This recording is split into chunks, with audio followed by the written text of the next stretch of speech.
Okay, we're on Mem Vav Amud Aleph, Tanur Rabbanan. Yeah, 46. 46a. Yeah,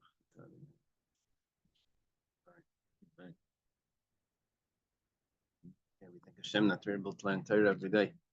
And the discuss about learning, we should have the base of Mikdash immediately. And we're learning Lili Nishmas of Golda Basbar, and Sanos Edmund and Sian.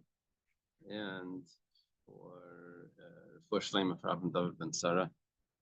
And Gedali gets Elias ben Figitz. Okay, so the Gemara starts like this. Tanur Rabbanan. If you see, it's like about 9 lines down from the top. It says, "Neschalfale kalim, the kalim beisuman." This is a very practical case. It's like a lot of Gemaras are like, "Oh, an ox, whatever." It doesn't happen in our cities. This mamish happens. If someone ends up getting the wrong item back from a craftsman, this would be like a cleaner's. You go to the cleaners and you end up, they gave you the wrong jacket. Where's your jacket? Your jacket's by the other guy, let's assume. So, you're allowed to use it. You can take the jacket that you got, even though it's clearly not yours. You're allowed to use it until the other person shows up and says, "Hey, that's my jacket." They say, "Okay, it's your jacket, fine, so you take it." Now, that's only if it was by a craftsman. We'll see why. The problem is that you're a shoyel shlei midas. You're borrowing something without his permission, which basically is a ganav or a gazlan. You're not allowed to use something without someone's permission, even if the guy is not around, or you think maybe he doesn't mind. But it doesn't matter. You have to know for sure.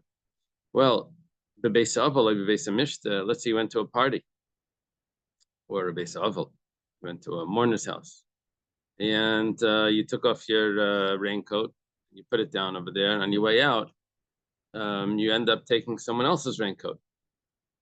So now you walk out, you have the wrong raincoat. You don't get home, you don't find out until your wife says, "That's not yours." So says yours had a different thing on it. Anyway, so you're not allowed to use it until you get yours back. There's a difference over here between if it was a craftsman, for example, a laundromat, or if it was a party. In New York, they have the rubber that covers the shoes. You know, when you walk in the snow, so you put down the galoshes. So they're all the same. Especially like in yeshiva, they're all the same. Like everyone got them in the same discount thing. It's like the Hondas outside the. Okay, so Maishna Reisha, Maishna Sefer. What's the difference between the two cases? One of them you're allowed to use, one of them you're not allowed to use. It seems to be exactly the same story. So Amar Rav, have you sit in the Kamei de Chavivi? Rav says, I was sitting in front of my uncle. Remember Rav's uncle? Who's Rav's uncle? Rav Chia. Rav Chia is Rav's uncle. He's sitting in front of his uncle Rav Chia. And he says to me, there's a different girsa in the Rashbam, but it is basically just straight Rav Chia. And he says, does a person not tell the craftsman to sell my garment? Now, this is more typical by a carpet cleaning or by a car mechanic or something, where you tell them, look, if someone wants to buy my car, if someone wants to buy my carpet, you know, take a picture of it or whatever. This is my number, because these are things that it's hard to find a buyer for, and you like to sell them. Today's suits, no one's going to really sell their suit, a used suit. But we're thinking is like this, that in those days, it is possible that someone would say to the laundromat, if someone wants to buy it, then feel free to sell it. So what happened is like this. Ruvain goes to the laundromat and he tells the laundryman, he says, if someone wants to buy my suit, feel free to sell it. Sure enough, someone comes in and says, "Do you have a suit?" So the laundromat mixed up your suit with the guy that was willing to sell it. So your suit ends up getting sold to someone, and the guy that was willing to sell it ends up, you end up with that guy's suit. That's where He you says, "Look, I'm sorry, I sold your suit by mistake, but here, take this one." Okay, so now what Reb Chia is saying is that why are you allowed to use the suit? Why are you allowed to use that garment? You're Shel Shlemidas. You're taking without permission. He says, no, you're not taking without permission. It's very probable that that was exactly the one that he wanted to sell, and you ended up with the one that he wanted to sell. You have perfect permission. Everyone gives you permission to use it. The owner, the laundromat, they're giving it to you with permission. Where's your suit? That's a different story. Someone's using your suit without permission, but the one that you have, that's with permission. That's what he says. This doesn't apply if you walk out of a party and you're wearing the wrong raincoat. There was no one at that party that thought that I don't mind if you sell my raincoat or whatever. Nah, here.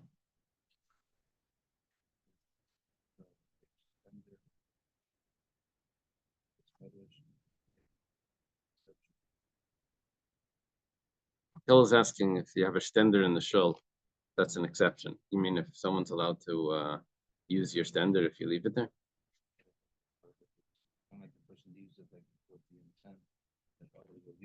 Well, then that's not a question, of course. Not a problem. Your intent is that. No, he's asking minastam. If you don't know, if you just see a stender on top of the table, do you think you're allowed to use it? You left it in shul? Yeah, leave it in shul. What about shampoo in the mikveh? That's the common question. Can you use someone leaves their shampoo in the mikveh? Guilty. Someone said they were using the shampoo that was left there. The guy tells him, "Did you come here to get clean or to get dirty?" Yeah, yeah. There are places. I'm sorry. Is this an Aveda? Yeah, it would have the same halacha as an aveda. Well, it would have the same halachas as an aveda, which is a problem. If there's yish, basically, if there's yish, then that would resolve everything. Right. We're assuming that you're picking it up before the guy knows, and so yish is not gonna kick in over here because it's gonna be yish lamidas.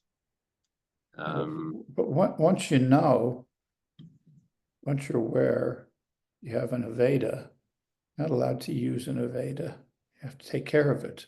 I mean, you're allowed to use it if, you know, you have to feed it and stuff like that, but. Right. What was the answer to Shtender? Ramesha says, Ramesha Julian says that's your that it's assumed that everyone can use it if you leave it in shul. Left it in shul on top To of the me, it's table. just like his feet. I mean, if someone sees you're not there, Right. sit in your Right. seat. Welcome, Right. doctor. Welcome to the program. Unless he happens to show up right at the beginning of davening and says, and the guy goes, Right. okay, he takes the Shtender. There is an Aruch HaShulchan that says when it comes to the rubbers that it's just the galoshes that it's assumed that everyone is Michael, because when you go to these things that you don't even know if you're going to get yours back. It doesn't matter. You just take it. You know, you just take whatever you put them there. You take it back, like they used to be with the cholent in the bakery. People didn't have their own ovens. They would put the cholent in the bakery oven. And they would send a kid to take it Shabbos morning. They would bring it back. It was made of. They would take it out of the oven. They would bring it home. They would come with someone else's cholent. Okay. Providence. My grandmother told it to me. So, okay. So we have a pshat over here. We have a difference between the two cases. One you're allowed to use, one you're not allowed to use. Depends if the person was, if it's possible that you're getting one that was up for sale, and that's what you ended up with.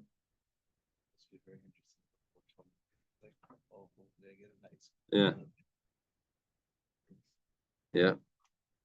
Amar Rav Chia, Breder of Nachman. When I was a kid, I read the book on Meir Lansky.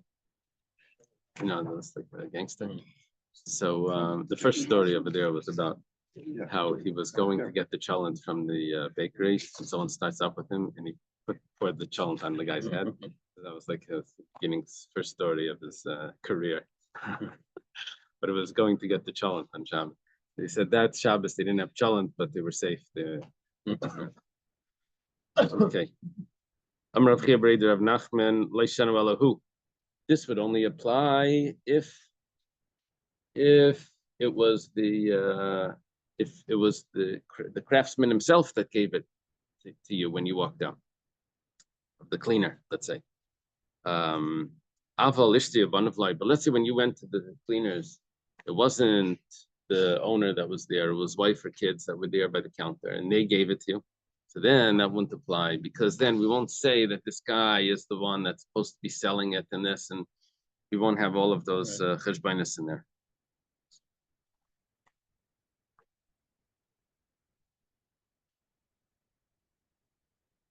Then we would say it's just a regular mistake. That's what we would say. And you ended up with one that's not yours. And then he adds in one more detail. He says, "V'hunami," and even if it's the craftsman himself,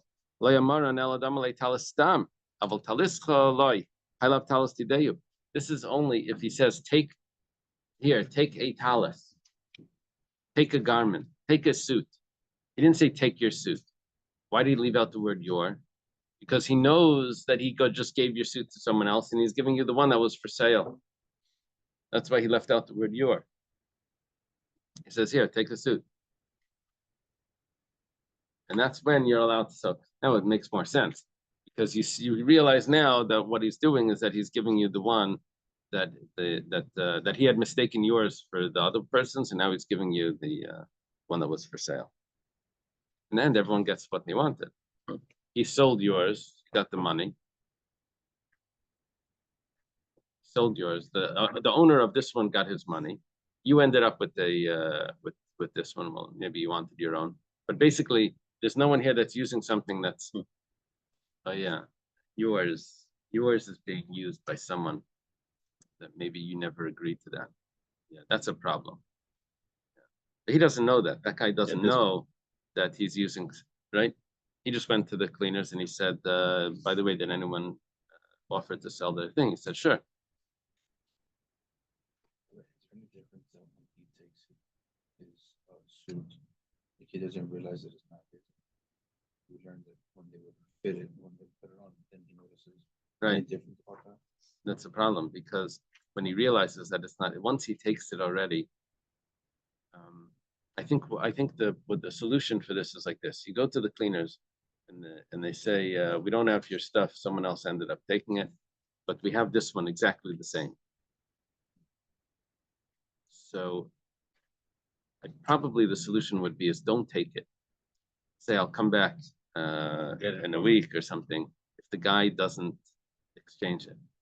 What you want is the other guy to be miyayish. If you take it before he's miyayish, then you're in trouble, because then even if he's miyayish later, he says, oh, okay, let him keep it. You already picked it up before, then you have a mitzvah to return it.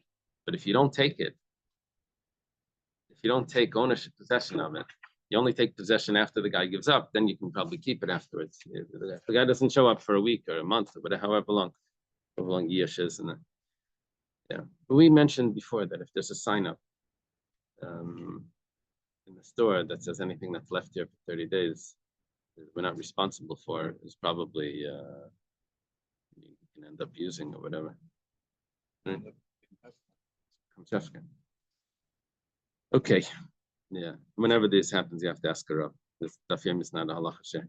Amalei Abaya l'Rav. Abaya says to Rav, yeah, Abaya and Rav are friends. Says Ta'achu lachrami de Pumbedisa. Come, let me show you the robbers of Pumbedisa. Now, there's a Gemara in Chulin, the Rashbam quotes that if there's a person from Pumbedisa that's accompanying you, you should probably change your hotel. So because they're probably checking out what you have, they're going to steal from you. There was another place, I forget where. Is A robber, a cheater. Rama is a cheater. Cheater, no. Yeah, that would be a gun. Yeah, right. So the other Gemara over there was someone from, forget the name of the city. He says if he kisses you, you should count your teeth. That's the Gemara. That's the same Gemara Chulin. Yeah. They say count your fingers. That's what they would say. You shake your hand. Yeah. Okay. One thing they said that this certain country, everyone stole, all thieves, the whole country. So they said, no, we're not. I'm going to show you that we're not. Look, they put all these nice things in the room, and they said, look, we're going to turn off the lights for 10 seconds, and you're going to see no one's going to take anything. Anyway, they turn off the lights, they count to 10, flip the switch, and someone had stolen the light bulbs. Okay. So he says, let me show you what the robbers, the Ramai of Pampadisa, what they that's not a Gemara now. Where's it from? It's from the joke that they say in yeshiva. Let me show you Which yeshiva? the robbers of Pampadisa, the cheaters of Pampadisa, my Avdi, what they do. Amalei, what they do is like they say like this. You come to the craftsman, they say, Habli Sarbaloi, give me my garment. Sarbaloi is a garment. So the Bachavi had in Amalei. The guy tells him back, you go to the cleaners, you say, give me my garment. The guy, the cleaner says, you never gave me a garment. I don't know what you're talking about. So probably it's another Amalei here. What are you're saying I never gave it to you? I have witnesses that saw the garment in your possession. People told me that you're holding my garment. Amalei, so the cleaner's guy says back, Hahu, doesn't have to be a cleaner, so I'm making it like typical. But Hahu, that garment, Achrinahu, that's a different garment. That's not your garment. That's another garment. They saw a garment, yeah, but they don't know what they're talking about. That's a different one. So, but if he had a receipt. If he had a receipt, that would resolve it. But we're talking, there's no receipt. So the guy says, well, let's take a look. You have the garment, take it out. Let's see the garment. In truth, I'm not taking it out. It's someone else's garment. It's not right for me to show other people's clothing. You follow? Now it's all l'shem shemayim. He's like righteous. He says it wouldn't be fair for me to show other people's clothing to you, so I can't show it to you. So he has no way of proving if it's his, if it's not his. Amar Rava, so Rava says back to Abaya, Shaper Karmelite. You know what? It maybe they're liars, but what they said is accurate because Ra Tanya. Remember, we learned before that there's a difference between if you see the garment by the person, then the person can't claim Hichzartiv that I've given it back to you. So you lose that claim. But basically what that basically means is that if you didn't see it by him, then the person can yes say that I returned it to you. But what we're seeing from that is that the person can hide the garment. You don't have the right to go to the guy's house to search for his things and say that, oh, you have the garment here. So this person really can claim that that I'm not showing it to you. He can set up this barrier of not showing the evidence by claiming that it's someone else's.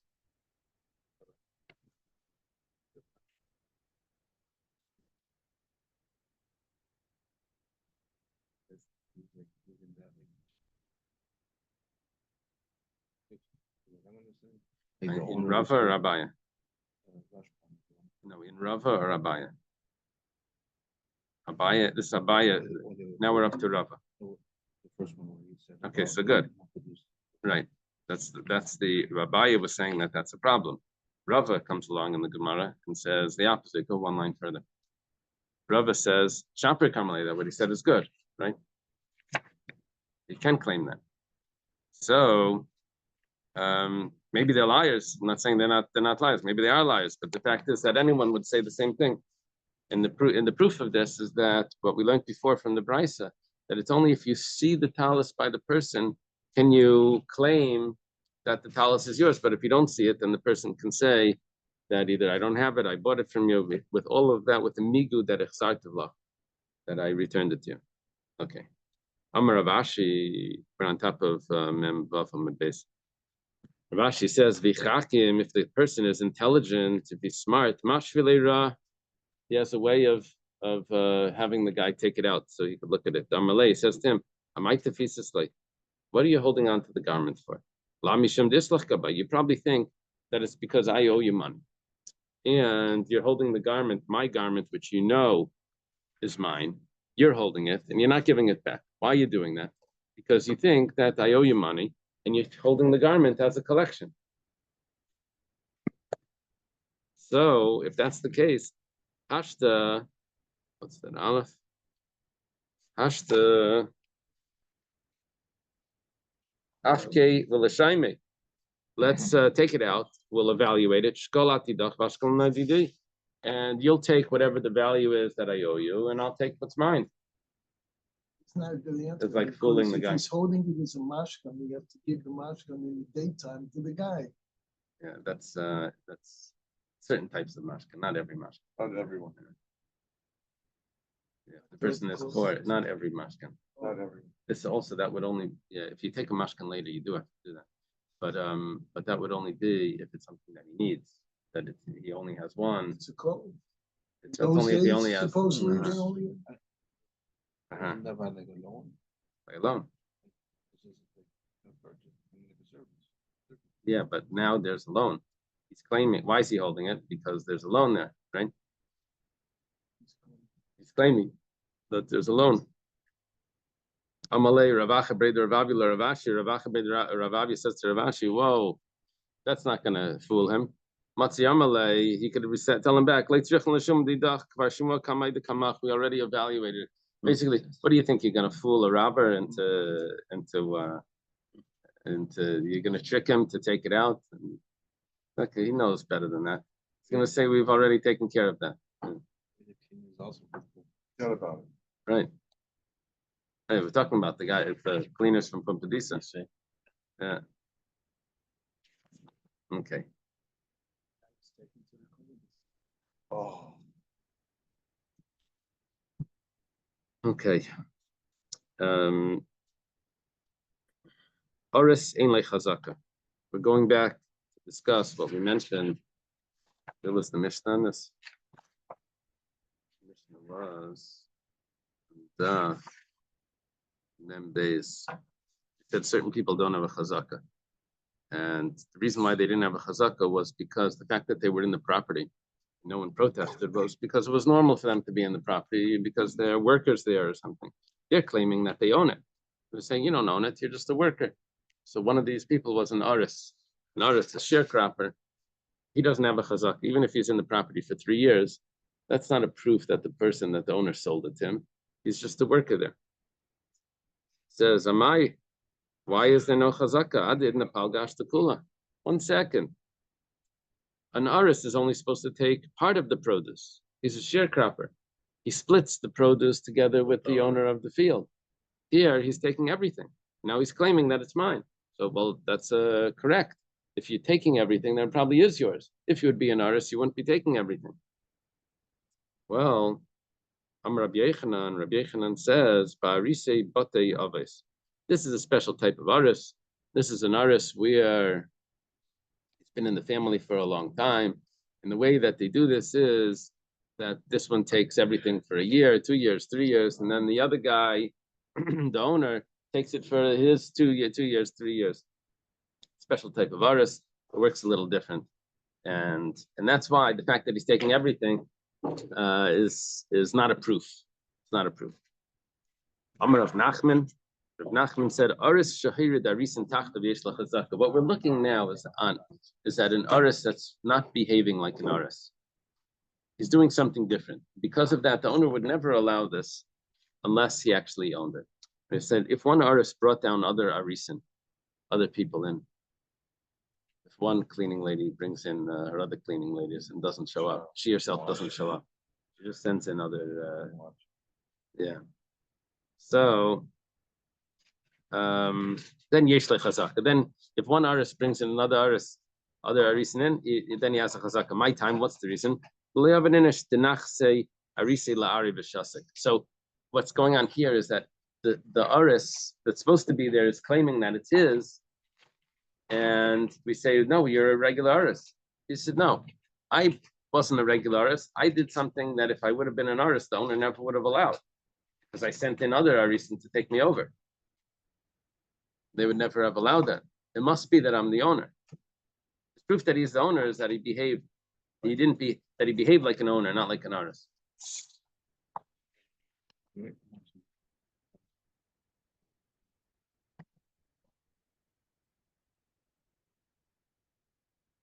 We said that they were in the family for a long time. I didn't see that they cannot be fired.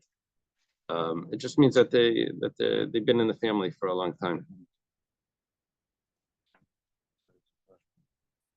This one doesn't say that they can't be fired.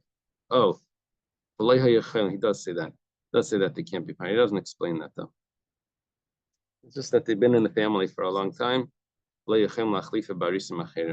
don't know the arrangement. No, I don't know. I found so many. I don't know. In the past, there were sharecroppers who were almost like serfs, especially in Russia. In the old days, you were attached to the land, and you go from father to child to child. That's in the pirates days. When there was a pirate, and there was the people that worked there, and yeah, what was it called when they were owned by the land? They were attached to the land. Those were serfs. Smurfs. Yes, he hears what he wants to hear. Okay. Yeah. Okay. Amar Rabbi Yochanan, Aris shechalak la'arisim ein lechazaka.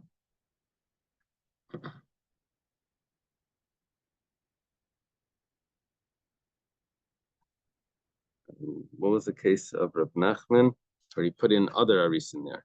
Rabbi Yochanan says, shechalak la'arisin, if he divides up his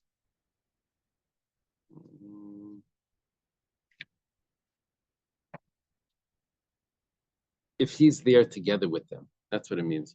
He gave them work, he gave other people work, but he's also working there together with them. So then, ein lechazaka. This is different than aris shahir arisin tachtav. The first case, where Rav Nachman's case, is where he put in other sharecroppers there, other workers there, but he doesn't join them. So that would be very odd if he's not the owner. But because the owner would always stop that. It must be that he's the owner. But here, the artist himself is there. He just brought in some helpers. So ein lechazak, that he doesn't have a chazaka. My time, what's the reason? Maybe he has permission to do that. Maybe it's too much work. They told him, okay, you want to bring your helpers. Okay. Shalach le Rav Nachman bar Rav Chisda or Rav Nachman bar Yaakov. Rav Nachman bar Rav Chisda, we know that Rav Chisda had two sons, Mar Kashish and Mar Yenuka. Apparently there were others as well. There's a Rav Nachman bar Rav Chisda. It's another one. And unless maybe Mar Kashish and Mar Yenuka, maybe his name, maybe really Rav Nachman, I don't know. And then there's Rav Nachman bar Yaakov. Nachman bar Yaakov, according to Tosfos, is Rav Nachman Stam. Yeah, when it says Rav Nachman, Rav Nachman is Rav Nachman Stam. Last night by the Siyam, they said Rav Nachman said, I forget in Saita what he says, Dekana, not Dekana, or whatever, Yerichet. So he said because Rav Nachman, his mother, the astrologer, said that he was going to be a Ganav, so he bore a yarmulke. But that's Rav Nachman bar Yitzchak. I think the Gemara says clearly it's Rav Nachman bar Yitzchak. It's a different Rav Nachman. But I guess it doesn't matter. But anyway, Tosfos over here makes a big deal. He argues on Rashi.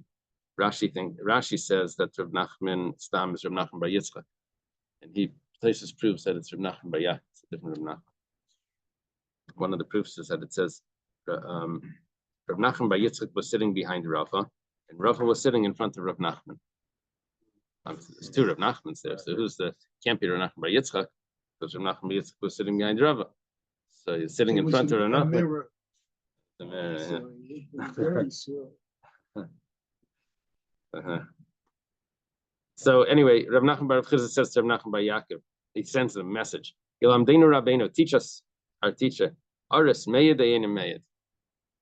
I'm going to go through a few questions over here. Discussions. Can a Aris testify on behalf of the owner that it is? Let's say Reuben has a field, and Shimon comes in and says that the field's mine. Now there's an Aris that works in the field. Can the Aris testify that it belongs to Reuben against Shimon? Now, the problem is maybe he's biased. So what was his bias be? He wants the job. For Shimon, for Reuben, he has the job. By Shimon, he doesn't have the job. It becomes Shimon, maybe he's going to lose it. So, Rabbi Yosef Kamei, Rabbi Yosef was sitting there. Amarlei, Rabbi Yosef said, Achi Amar Shmuel, I have a teaching from Shmuel, Aris Meid, that an Aris is allowed to testify. He's not considered biased, and he can testify on behalf of Reuven against the Ma'arer, against the contester, the Shimon. But we have a brisa that says he's not allowed to testify. Like kasha, the kaperi bar, the kaperi bar. It depends. Are there still fruits in the field? If there's still fruits in the field, he hasn't taken his produce yet. So then he would not be allowed to testify because he needs Reuven to have it in order for him to be able to get his payment. But if it's by Shimon, then he's going to end up not getting his payment. If it belongs to Shimon, he's not going to get his payment. But if there's no fruits in the field anymore, so then we're not concerned.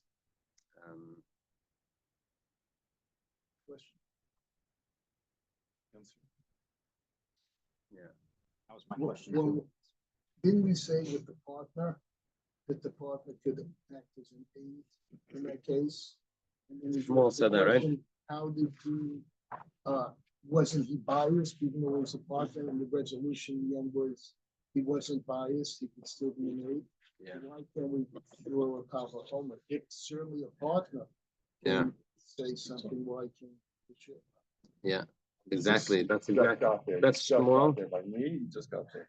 That's Shmuel. The partner was Shmuel, and this is Shmuel also. And both of them are saying the same thing in the conclusion. Very good. How do you stop? Okay. It's a good question. It's a good point. I don't know about the thing. There were more details to it where it needed. Tell me again. The first with the first partner. one, yeah, with the partner. Remember, there was other details where it wasn't really a conflict. Right. Yes, that's true. There were some other details there, but it was Shmuel. The one that said it over there was Shmuel, and the one that says it here is Shmuel. So it's like it's not connected. There's two Shmuels together. Well, I'm not going to contradict it. No, and it says the same thing. No, and it's both statements were said by Shmuel. That's the well. The only problem is the Rashbam brings up a problem is that maybe even if he doesn't have fruits in it now, but maybe he wants to continue the job for next year. So the Rashbam says, well, he doesn't know if Reuven is going to keep him for next year. So not necessarily will Reuven keep him, even if not. So, even if yes, but maybe Shimon would hire him also. So that's too far-fetched for him to be considered biased because he wants to hold the job for next year. Okay. The following Gemara is going to have a few cases, and the Gemara starts off with Amalek Simon.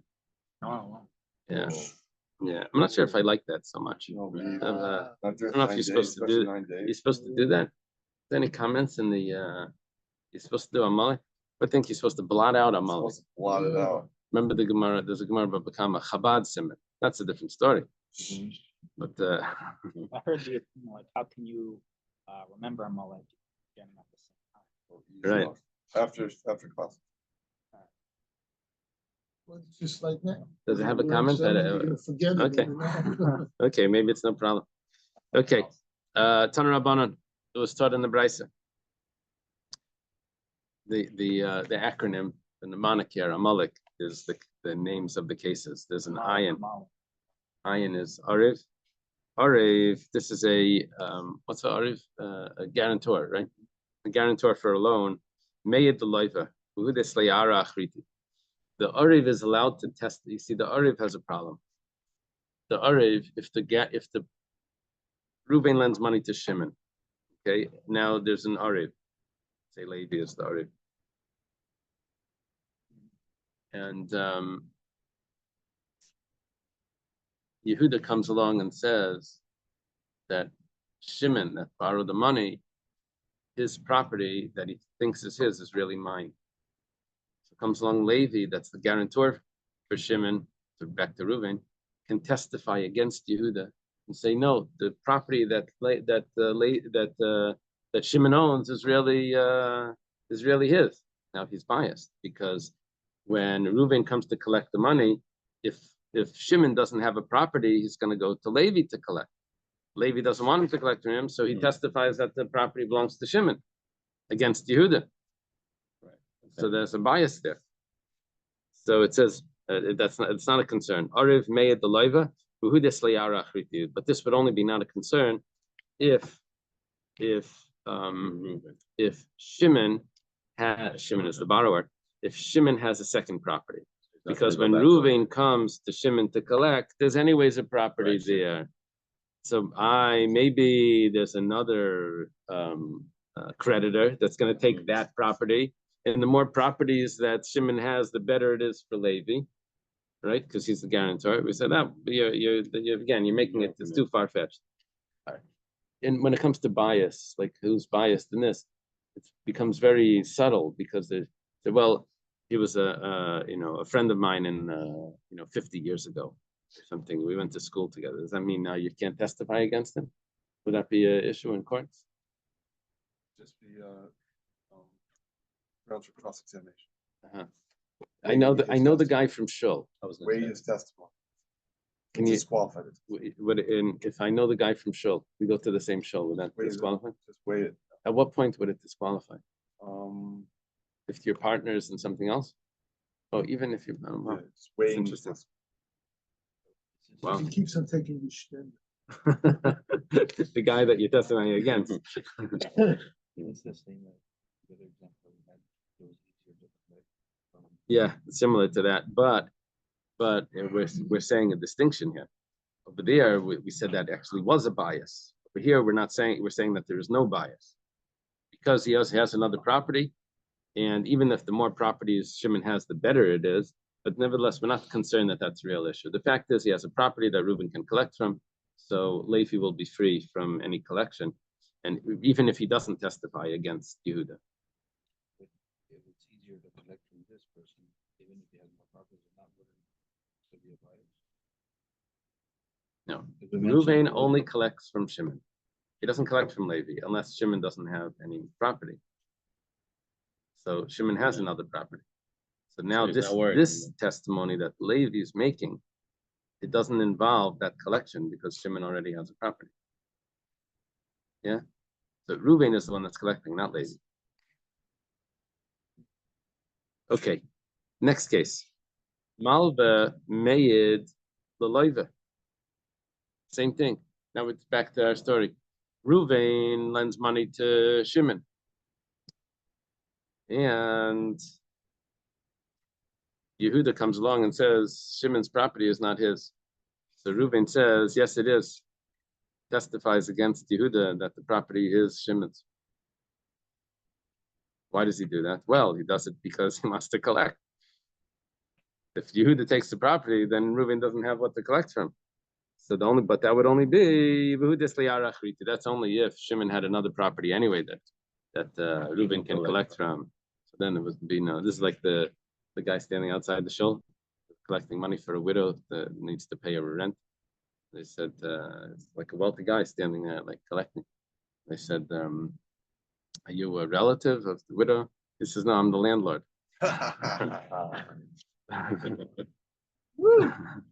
So this is whether or not Reuven can be a witness. Yeah. Otherwise, he's disqualified. Yeah, we're saying that he's not disqualified because there's a property there anyway. Okay. Lekeach Rishon. This we're up to the Lamed of Amalek. The first was the Ayin, was the Ariv. The next one is the Malva. Then now we're up to the Lekeach. Lekeach Rishon made Lekeach Sheni Budas Le'ara Achriti. Let's say Reuven sold property to both Shimon and to Levi. Well, comes along Yehuda and says, I'm mixing it up because the Rashbam has names over there. And let's use the Rashbam's names. The Reuven sold two properties, one to Levi and one to Yehuda. Someone comes and testifies that the property was never Reuven's, one that he sold to Yehuda.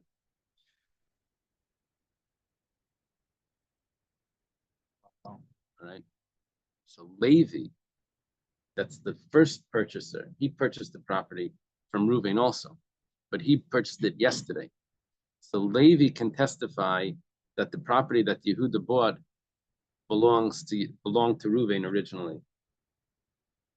Yeah? You follow what's going on? Reuven has two properties. He sells one to Levi and one to Yehuda. Yesterday he sold it to Levi, today he sells it to Yehuda. Comes along someone else and says that it was never Reuven's, the one that you sold to Yehuda, it's really mine. So Levi can interfere and to stick up for Reuven and to make the property Yehuda, stick up for Yehuda and say that it belonged to Reuven. Now the problem is that Levi's biased, because let's say a creditor shows up and says that Reuven owed me money. He's going to take away the property from the last purchaser, which was Yehuda. He bought it second. So Levi is now testifying that it belongs to Yehuda because really that's a barrier that's protecting himself. So we say that's fine. Levi can still testify as long as Reuven or Yehuda has another property that he bought from Reuven, or Reuven has another property. When the person comes, he's not going to be taking the property from Levi anyway, he's going to be taking the other property. Yeah, exactly the same story. The last case is Kablan. Kablan, this is the kuf of the Amalek. You said that Levi is going to speak on Yehuda's behalf, so that they can't take the property from Yehuda. Right. Well, if they can't take it from Yehuda, they're going to come and challenge Levi. No, there's two challenges here. One challenge is that Yehuda purchased the property that he wasn't able to purchase because that property never belonged to Reuven. That's one challenge. There's another challenge that's coming in that a creditor is going to show up from Reuven and start confiscating properties. Now that guy didn't show up yet. But regarding the first challenge, the Levi is allowed to testify that it belongs to Yehuda because it originally belonged to Reuven. You can make that testimony. And the reason why he's allowed to do it because there is another property that even if the second challenge, the guy shows up to collect, so Reuven already has another property that would be available to him. But what about the property? No point. Why can't they challenge that? They would do that after they take away Yehuda's, then they would take away Levi's. But Levi just asserting that Levi but we're not concerned was okay. So he messed himself up. Not he messed himself up. He protected himself. He protected himself when he says that Yehuda's is Yehuda. He protected Yehuda. He protected but Yehuda. If the guys want money, they're gonna now come and say Levi. No. They only go to the last purchaser. Take your alarm clock and throw it up. I don't know what you're talking about. There's a Dr. Sign buzzer. They collect from the last purchaser. That's where the strongest lien is on. And then if there's not enough money in the last purchase, then they'll go back to Levi. I'm just saying if Levi said Yehuda is okay, then Levi is the last purchaser. No. Yehuda, when Levi is testifying that it belongs to Yehuda, what he means is that Yehuda purchased it from Reuven. Can you Hijack, can't hijack that. Yeah, let's just put it like that. There. That line's finished. Yeah. You ready? No, forget, they can't handle this question. handle Just the listen, don't worry about it. Okay. The Reuven, rabbi said, don't Yeah. worry about He's it. Reuven- being polite. Reuven has a property. He's being He polite. sells We're the heavies. Another property to Levi, he sells another property to Yehuda. Someone comes along and says that this property, that this property doesn't belong to Reuven, and to sell it, that he wasn't able to sell it to Yehuda, it really belongs to me. So comes along Levi and says, no, that this property did belong to Reuven, and therefore it does belong to Yehuda. Okay, so now this fellow comes along and he wants to, but this is a concern. He says, Reuven owes me money. He says, Reuven, you don't have any property? Okay, what properties did you sell? So the last one I sold was Yehuda. Okay, now he's going to confiscate the property. Now what Levi just did was he protected his own property by testifying that this was Yehuda. Because if this wasn't Yehuda's, if this belonged to this guy, then this guy is going to take Levi's property that he purchased. So he just protected himself by testifying that. So the way, how do we resolve this? How was Levi allowed to testify? Since Reuven had his own property anyway, so when this guy comes, he's not taking from Yehuda, he's going to go straight to Reuven to take the property. So the testifying that it belonged to Yehuda was nothing. No. We call Huh? nothing. You know, we Article call of that's Keys. the Here nothing. it's coming again. All right, 801. Okay. Kablan, we're on top of Mem Zion. Kablan, when it comes to a Kablan, now a Kablan is slightly different than a regular Arif. He's also a guarantor, but he's the type of guarantor where, the way the Rashbam puts it over here, is that he's actually the one that borrowed the money on behalf of the borrower.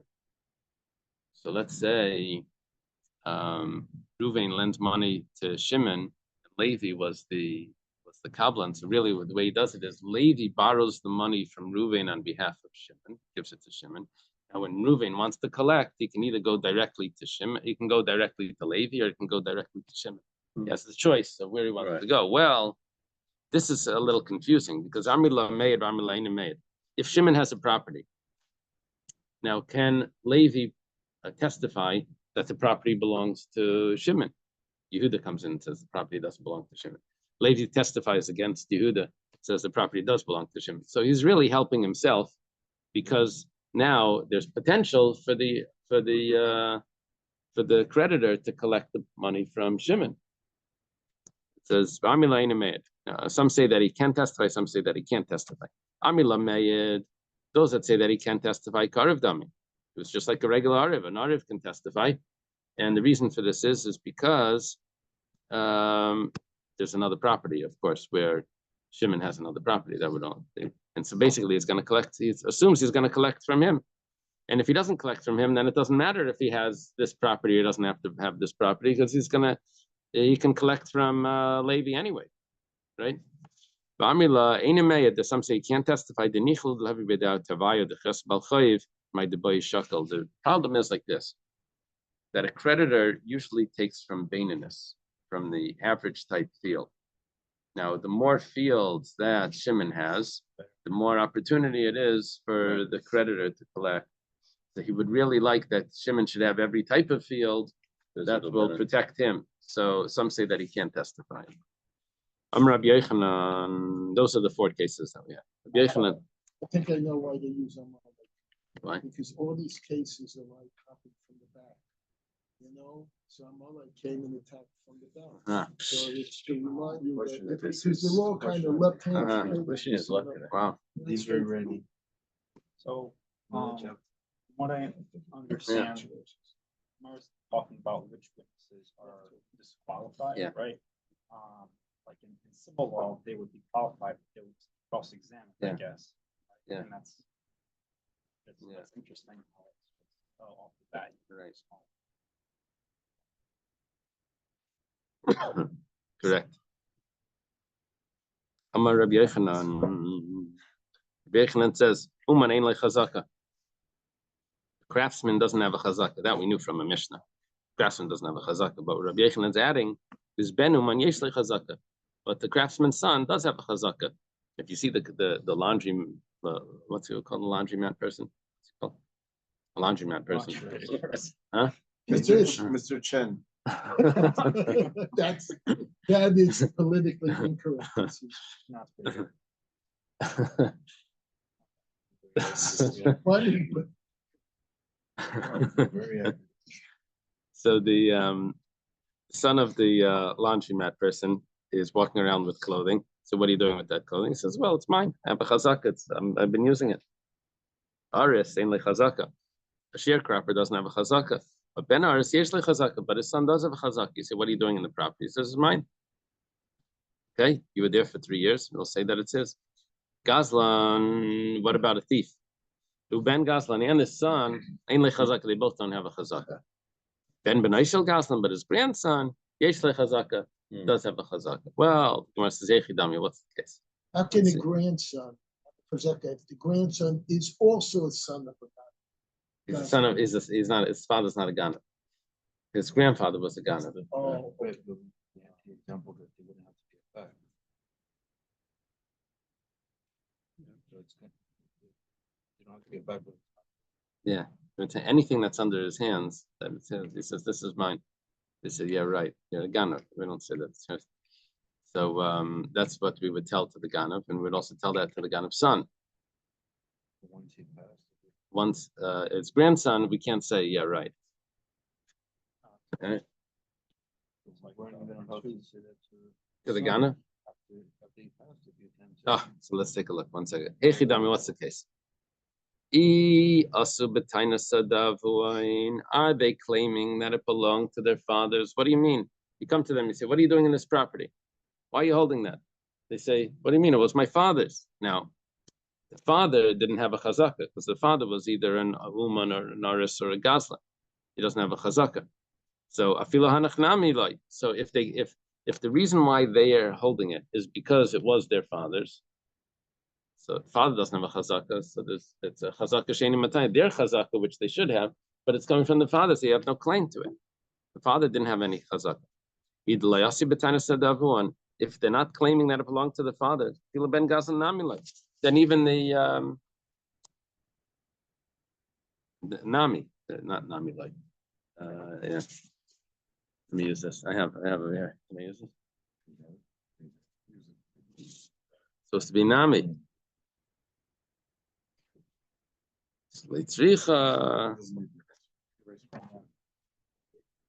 I use the eraser. So then it would go like this. I feel ben gasanami. Then if the person is saying that I bought it from you, I'm not saying that I got it from my father. I bought it from you. So then what's the difference if he's the son of a Gazan, the son of an Uman, or some son of an Aris? It's the same thing. Right? He has a chazaka, and he's saying that he bought it from him. Umar says, Leitricha. It's not necessary, it would only be necessary. The Kamri Edim witnesses are saying, Bifanenu Haidalai, that he's saying that he got it from his father. All 3 cases got it from the father. The father doesn't have a chazaka. The only thing is that the Ma'arer, one that contested, had said at a certain point that he did sell it to the father. He did sell it to the Uman, he sold it to the Aris, he sold it to the Gazla. He made that statement, and we have witnesses that he made that statement. The Gemara explains like this. Hanach, when it came to the Uman and the Aris, the craftsman and the sharecropper, we could say the witnesses are saying the truth. When the person testified that he sold it to the father, they're saying the truth. Hi, but when it comes to the Gazlan, the witnesses are saying that he sold it to the Gazlan, and even though we admitted that he sold it to him, but we don't trust him. Like Rav Kana says, he was the robbers. He's a gangster. If he doesn't admit that he sold it to him, then he's going to take him to the governor. He's gonna, I don't know exactly what he's gonna do, but he's going to. He threatened him. So he's saying that he's saying that he got it from his father. And the father doesn't have a chazaka. So, but nevertheless, the person that sold it, the original owner, admitted that he sold it to these people that don't have a chazaka, and we have witnesses to that. So it's only in the case of a Gazlan where we don't believe those witnesses, not because their witnesses are lying, but what they saw was not true. Because they saw that he admitted, but he admitted because he was under pressure. Okay. Amar Rava. Rava says, now there's another version to this Gemara the Rashbam has. He says, sometimes even, the Rashbam's version is, sometimes even the son of the Gazlan does have a chazaka. And that would be, he says that I got it from my grandfather. His grandfather was a tzaddik. His father was a Gazlan. He says, this I got that straight from my grandfather. I said, oh, that's a different story. I know it says early Mepharshim had a variation of the text. Yeah, That's what he just said. Very good. Very good. Now, the text that we have is that even if it's a grandson, he doesn't have a chazaka. Hey, chidami, what's the case? He says, I got it from my grandfather, which is the problem case. Could be exactly the opposite. Could be he's the son of the Gazlan, and he said, I got it from my grandfather, that would be acceptable. Or it could be he's the grandson of the Gazlan, and he says, I got it from my grandfather, and it's not acceptable. Because there's no chazaka. You got it from someone that doesn't have a chazaka. Okay, Heichidami Gazlan. What's the case of the Gazlan? Where we're saying that he doesn't have a chazaka. Rabbi Yochanan says the case is that he had one time tried to steal this field, and we caught him. Now we see him in the field again. So and now he says, oh, but this time he really sold it. Like, yeah, right. Or Rav Chizda says, "Going to base plain moment." It doesn't have to be specifically that this field he tried to steal and we caught him and he lost it. No, it could be just a guy that is always stealing and then they kill people if they don't get it. So it's like a gangster. So then he doesn't have a chazaka. Whatever he has is not really chazaka that it says. Gangster. No, Have to use the accent. Okay.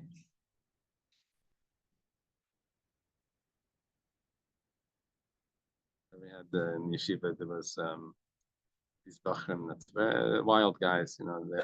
Back then there was skateboards, wooden scooters, skateboard. So the mashpia one time was bringing. He says, "You think you guys are cool? My days, the bachrim, the shvacha bachrim, you know, they were with Al Capone."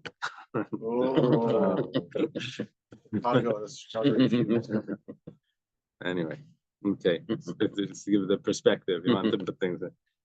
Okay. Rabbanan. My father-in-law fought for Benson. Oh, yeah. As a lawyer? As a boxer. As a boxer? I didn't know that was part of that. She told me. He told the stories over and over. But once he took him in as a teenager, a Jewish kid on the streets, boxed well. And then, but he eventually, and he built himself up, and then he wanted him to throw a fight. And he refused to throw it. And that caused a big problem because Bumsy had some nits in him. He said, I'll let you go out. And in the mattress. Wow. Thank you for that story. Okay. I didn't know. I didn't know it was going to end like that. Was it good? Did he become a champion in the end? No, but he lived to 92. Wow. My father-in-law lived to 92. Tanarabanan. Start in a brisa. Uman ein lechazaka. An uman craftsman, he doesn't have a chazaka, but yard mem nasei. So let's say he left being a laundry mat person or whatever. Then here's the chazaka. Then his chazaka comes back. You see him with stuff. He has it. Well, he knows the business, but it doesn't mean that he's still doing that. He has a chazaka. Things that he's holding on to are considered his. Aris sharecropping the chazaka. Yard me arisusay. If he stopped being an artist, then yes the chazaka. Then he does have chazaka. Ben shechalak bishish in a. Let's say there's a child that's like disowned. It doesn't have to mean like in a negative way. It just means that he grew up and he left the house. So, or a woman that was divorced. We said normally that a child doesn't have a chazaka if he's in his father's property, driving his father's car. So whose car is this? It's mine. Father gave it to me. He says, no, maybe just let you use it. So, or a woman that's using her husband's property. So that's not a, not a proof that it's hers independently. But if she's divorced and she's using it, so then that is a proof. I get the chiddush over here in this brisa that the child that's using his father's property, even though he's independent, it's necessary to say the kazal. I could have thought that he doesn't have a chazaka because the father would let him use these things, even though he's independent. But he would let him. If a child comes over, he says, "Can I borrow the car?" He says, "Yeah." Kamash Malon Deloy is coming to tell us that no, maybe he'll say no. You're independent already. You have your own car. Don't come over to borrow the car. And now you're using that car to prove that it's yours. But why do you have to tell me that a woman that's driving her husband's car, that's her ex-husband's car, that's a proof that it's hers? Of course it's hers. If it wasn't hers, the ex-husband would never allow her to use it, right? That would be the most obvious. Would never let her. It says like we're talking about where he threw a get at her and it didn't reach her. So it's somewhere in the middle. Suffolk Karavla, Suffolk Karavla. It's partial. She's Suffolk divorce. The rule over there is the Rab Zera, like Rab Zera says, Rab Zera, Amar Yirmiyah Barab, Amar Shmuel. Anytime where we said that it's Suffolk, if she's divorced, the husband still has to support her. The husband still has to support her. So then maybe he's also supplying her with her other needs, with other things, and the car and the thing. Anyway, so it could be that she really doesn't have a chazaka because he's supporting her still. Kamash Malan, that he only supports her with food, but he doesn't have to supply her with other things.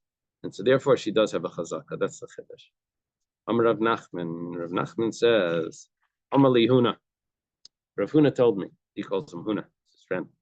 Kulan shevi raya rayasan raya. Even those people that don't have a chazaka, for example, an uman or an aris, that they don't have a chazaka. If they see them holding onto you see them holding onto something, it doesn't mean that it's theirs. But if they have a proof, what would a proof be? Either a document or edim, rayasan raya, then it's going to be good. Ma'amidim sadabi adam will put the field in their hand, say that it is theirs. However, gazlan shevi raya, if the gazlan brings a document or he brings witnesses, ein rayasan raya, we don't trust him. We don't let him keep it. And my Kamashal, what's he coming to teach us? Tanina, relentless in a Mishnah.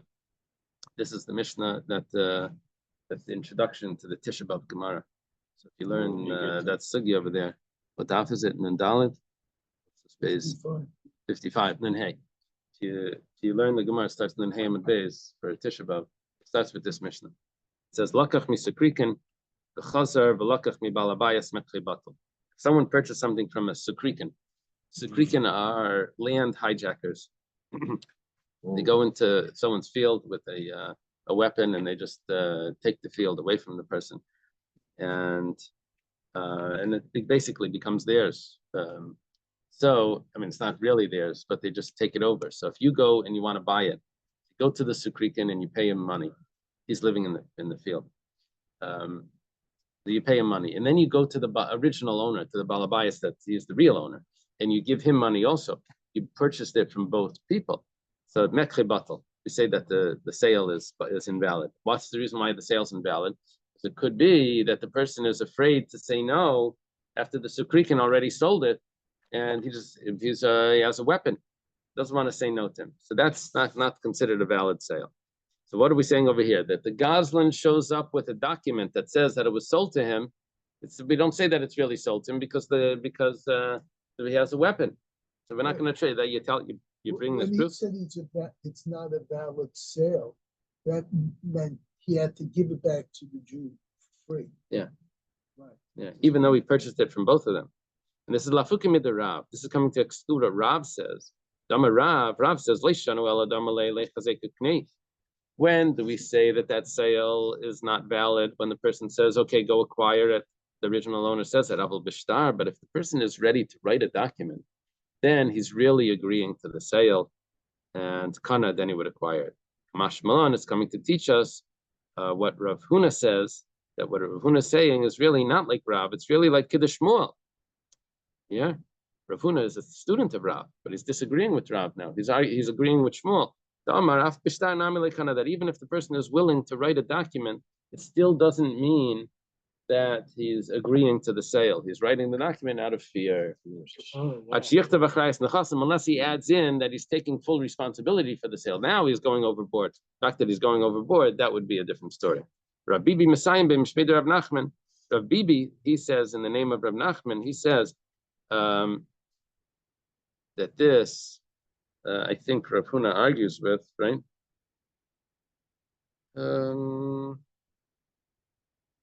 Yeah, and the Rav Huna argues on this. He says, "Karka ainlai," that the person that purchased the Goslin, that purchased the Goslin that bought the field, he doesn't get the land because he forced the sale. However, mais yeshlai, but the Goslin gave, but the money that the Goslin paid for it, the Goslin still gets it back. He gets the money back. When do we say this? That he gets the money back? If witnesses say that it was in front of us that the money was counted or transferred. But if witnesses just say that he admitted that the money was paid, but he didn't actually see the money being transferred, then we don't give him the money back. And that is also Rav Kana. It's following the logic of Rav Kana the Amar that he said, if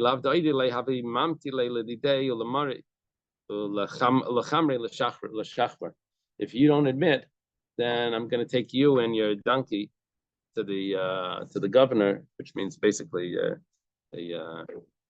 blackmailed or something. The cleaners. Yeah. They threatened him. It's like a lot of these groups, it's more from a point of like someone's reputation, right? But I always learned that it's a fallacy to have an argument about someone's reputation, their authority. Someone says like, you plant the tree this way. It's okay, what makes you think you're right? It's this way. It's like, oh, I'm a farmer. Like that doesn't necessarily prove that. It makes the argument stronger, but it doesn't prove that you're right. Yeah. So here we're saying that when you're dealing here, it's interesting halachas. We're dealing with the robber. We're saying that he doesn't have any chazaka. We take away the chazaka. Right. And you can't just use what everyone else, the logic that we use for everyone else. What do you mean? He's holding on to it. It's got to be his. I say no, it doesn't work like that with the robber. Because he's dishonest to begin with. Right.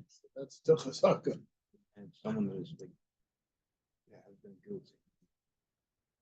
Yes. Yeah. Okay. Amar Rav Huna. Let's go a little further. Rav Huna says we're not going to learn on Tisha B'Av, which is on Tuesday, right? So there's not going to be Tisha B'Av. Oh, that's right. I heard that. Yeah. What was it? He said there's not going to be Tisha B'Av. You weren't there? No, There's no Tisha B'Av. The rabbi knows. No Tisha B'Av. Yes. Amar Rav Huna. Rav Huna said, "Chaluv is oven zvini zvini." A famous Gemara gets quoted all over. Rav Huna holds that if someone is, what's the word that they use for talu? Hung. They hung him. But what it really means is they grab him over here and they lift him up like this and they say, "Will you sell it to me?" And so that's the Syrian it's Jews. considered a real sale. You follow? It's even though he's compelled, he's forced to sell it. He's because my time. What's the reason? Why is it a good sale? He didn't want to sell it. He says, "Call the mizavin and she loved the honest layavim mizavin." Whenever someone sells something, he never wants to sell it. He's just forced to sell it because he needs the money. So over here also, he's forced to sell it, not because he needs the money. He's getting the money, but he's forced to sell it. He needs his life. So every sale is always a compulsion.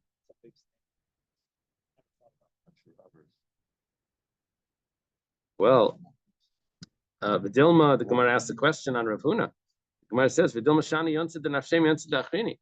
you want to make a distinction between when you're compelled to sell because you need the money or if someone else is compelling you? That should be a logical difference. Tanya. Rather, we have another proof. We have a brisa that supports this. It says Yakir Vaisa. It says when you bring a karban that he brings it malamed, but this teaches us we force him. It's an extra pasuk. The pasuk says Yakriveno that he brings it. So why does that say Yakriv Vaisa? So they it could have said Yakriveno. Earlier, the pasuk said Yakriveno. Over here, it also could say Yakriveno. Why does it say Makriv Vaisa? It's coming to teach us that if he took a vow and he needs to bring a karban, so that we force him to bring it. Yachal bal karfai. Maybe we force him against his will. Is that possible? Talmud no, he has to bring it willingly. Okay, but how can you force him to bring it willingly? We force him until he says that I agree. Yeah. So okay, so that's our proof. You see, you can force someone to agree. So over here also, you forced him to agree to the sale. So but maybe over there there's a sacrifice. He wants to get atonement. Maybe over there we have to force him, but he agrees once he's forced. But that's different because he's getting an atonement. Over here, he's not getting anything, just the money. Rather, we can learn from another case. We find by a divorce. We can force the person to give a divorce, but how do we do that? We have to force him until he says that I agree. You can't just force him to do it. You can't just push his hand. You have to force him until he agrees. Maybe that's different. The mitzvah because it's a mitzvah to listen to the words of the sages, and that's why it's acceptable. Rather, it's logical. We go back to the first logic. We say that